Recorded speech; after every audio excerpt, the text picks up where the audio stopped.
হচ্ছে এখানে গণেশের মাথা কেন হাতির মাথা হলো, সংক্ষেপে বলি। শনি মহারাজ, তিনি হচ্ছে সূর্যদেবের পুত্র। তো কি কারণটা জিজ্ঞাসা করবেন না, কারণ আছে। তার স্ত্রী তাকে অভিশাপ দিয়ে দিয়েছিল। হ্যাঁ, এই একটা সমস্যা হয়। কারণটা বলি তাহলে। হ্যাঁ, না বললে হয় না। ও তুমি ভগবানের ধ্যান করছে নাকি? ভগবানের ধ্যান করছেন, প্রায় এরকম ভগবানের ধ্যান করেন, ধ্যান করছেন। কিন্তু শনি কিন্তু মানে খুব ধর্ম যারা করে তাদের সহায়তা করে, ধার্মিক গ্রহ শনি। বৈরাগ্য আদি বাড়ায় যাদের শনির দশা আছে। এখন ধর্মে মতি উৎপন্ন করেন শনি, কেন তিনি ধার্মিক। তাই তিনি ভগবানের আরাধনা করছেন, ধ্যান করছেন। এখন ধ্যানে তো গভীরভাবে মগ্ন। তার স্ত্রী সে সময় রজস্বলা ছিল, তো স্বামীর কাছে এসেছে, বারবার আবেদন করেছে, কিন্তু তিনি ধ্যানে মগ্ন। তুমি তারপরে তো সেই পিরিয়ড চলে গেছে, তখন রেগে মেগে অভিশাপ দিয়ে দিছি। তুমি চোখ বন্ধ করে আছো, আমি কত আরতি সহকারে তোমার কাছে প্রার্থনা করলাম, তুমি প্রার্থনা শুনলে না। তুমি যার প্রতি দৃষ্টিপাত করবে তারই অঘটন ঘটে যাবে, তার অঙ্গহানি ইত্যাদি সব হয়ে যাবে। তো সেই জন্য শনি আর কারোর দিকে তাকায় না। এখন দুর্গা দেবীর একটি সন্তান হয়েছে, সবাই এসেছে দেখতে। হ্যাঁ, এখন যেতে তো হবে, না দেখলেও বিপদ। কেন জগন্নাথ মাতা দুর্গা, হ্যাঁ, সবকে দেখবে কে কে এসেছে আর কে আসেনি। এখন সবাই আসছে, বিভিন্ন উপহার দিচ্ছে, আশীর্বাদ করছে ইত্যাদি ইত্যাদি। শনি মহারাজ ওইখানে যে ওয়েটিং রুম আছে ওখানে বসে আছে, তিনি আর আসছেন না। তো দেখছেন শনি মহারাজ আসছেন না, মানে শনি কোথায়? শনি এসেছে, শনি হ্যাঁ এসেছে, তো ওখানে বসে আছে। দেখো ছেলের দেখে যাক, আমার কত সুন্দর ছেলে হয়েছে, একটু আশীর্বাদ করে যাক। তো খবর দিয়েছে, শনি মহারাজ বলছে না না, আমি যাব না, আমি এইখান থেকে ওকে আশীর্বাদ করছি। হ্যাঁ, আমি যাব না, কেন গেলে বিপদ হয়ে যাবে। তখন খবর এসেছে আবার যে এরকম আসতে চাচ্ছেন না, বলছেন যে ও তাকালে বিপদ হয়ে যাবে, কারণ তিনি অভিশাপ লাভ করেছেন। তখন দেখুন ভগবানের একটা কিচ্ছু হবে না, কিচ্ছু হবে না, আসো দেখে যাও, আমার ছেলেটাকে আশীর্বাদ করে যাও। খুব আগ্রহ করেছে। তো কী করবেন? শনি মহারাজ এসেছেন, নিজের এরকম তাকিয়ে আছেন। কী ব্যাপার, তুমি এসেও আমার ছেলের দিকে তাকাচ্ছ না? তাকাও, একটু আশীর্বাদ করো। তাকিয়েছে, মাথার দিকে মাথা উড়ে চলে গেছে। আর দুর্গা দেবী তো একদম পাগলিনীর মতো হয়ে গেছে, তো ক্রুদ্ধ হয়ে গেছে। সে অভিশাপ দিতে যায়, তখন সঙ্গে সঙ্গে শনি মহারাজ তো ভগবানকে এই বিপদ থেকে আমাকে রক্ষা করুন।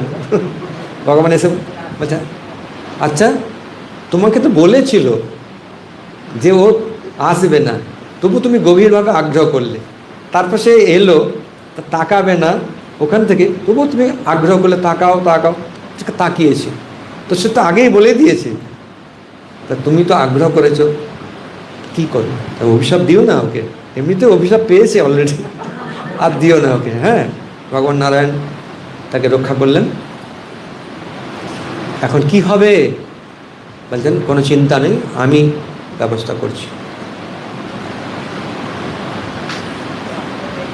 একটা হাতি ছিল, হ্যাঁ, সেই হাতি, আরে অনেক লম্বা কাহিনী আর কি। হ্যাঁ, যা উত্তর দিকে মাথা করেছিল, এই জন্য বলছে উত্তর দিকে মাথা করে থাকতে নেই, এই একটা দিক।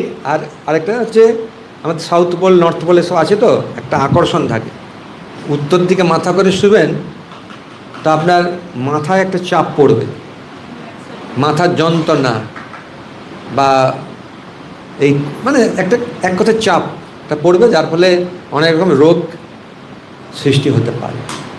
এই জন্য উত্তর দিকে মাথা করতে নেই।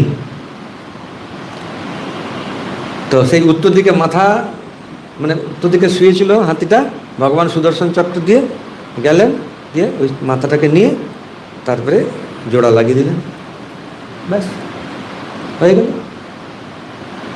তার কীভাবে অপারেশন করলেন দেখুন, অপারেশন সাকসেস। দ্বিতীয়বার কোনো আর প্রবলেম নেই। হ্যাঁ, অনেক সময় ঠিক মতন অপারেশন না হলে আবার দ্বিতীয় বা তৃতীয় অপারেশন চলতে থাকে না, এই ভগবানের ব্যবস্থায় দেখুন। হরে কৃষ্ণ। এ হচ্ছে গণেশের হাতির মাথা লাভের কারণ। দক্ষের মতো নয়, তিনি অপরাধী নন। গণেশ হচ্ছেন ভগবানের শুদ্ধ ভক্ত, ভগবান নৃসিংহদেবের শুদ্ধ ভক্ত, সিদ্ধি প্রদানকারী, বিঘ্ন বিনাশকারী।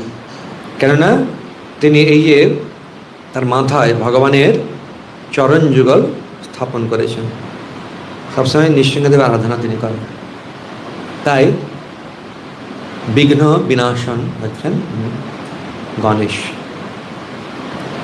তাহলে আমরা গণেশের কাছে কি প্রার্থনা করব? হ্যাঁ, গণেশের সঙ্গে যদি দেখা হয়ে যায় তাহলে কি করব? হ্যাঁ, গণেশকে ধন্যবাদ দেব যে আপনি লিখেছেন বলে মহাভারতটা আমরা পেয়েছি। হ্যাঁ, আপনি সমস্ত বিঘ্ন, যে ভক্তিপথের বিঘ্ন কৃপা করে দূরীভূত করুন। সূর্যদেবকে উঠে আমি দেখলে কি করব?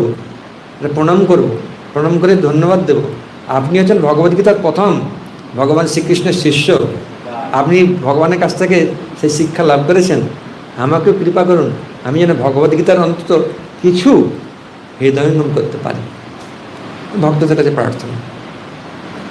এইভাবে ভক্তিময় ঠাকুর খুব সুন্দর সুন্দর প্রার্থনা করেছেন, শিক্ষা দিয়েছেন।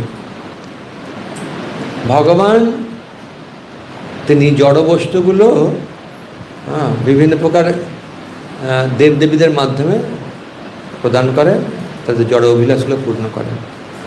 ভগবান অনুমোদন করেন, অনুমোদন ছাড়া কেউ কিছু দিতে পারবে না। এই জন্যে ভগবদ্গীতায় অষ্টাদশ অধ্যায়ে ভগবান বলছেন কর্মের 5টা কারণ রয়েছে, তার মধ্যে অন্তিম হচ্ছে দৈব, অর্থাৎ পরমাত্মার ইচ্ছা। অনেক প্রয়াস করতে পারে কিন্তু সফল হবে। যে আজকে আমি হচ্ছে জেগে থাকবো, অনেক প্রয়াস করছে জেগে থাকতে, কিন্তু জেগে থাকতে পারছি। অনেক প্রয়াস করছে ঘুমিয়ে থাকবো, আজকে টাইম আছে ঘুমাবো, আজকে আজ শুধু ঘুম, হবে না। একটা চিন্তা ঢুকে গেল, ব্যাস ঘুম আর হচ্ছে না, শুধু এপাশ ওপাশ হচ্ছে। তাই ভগবানের অনুমোদন ছাড়া কোনো কিছু সম্ভব নয়। ঠিক আছে।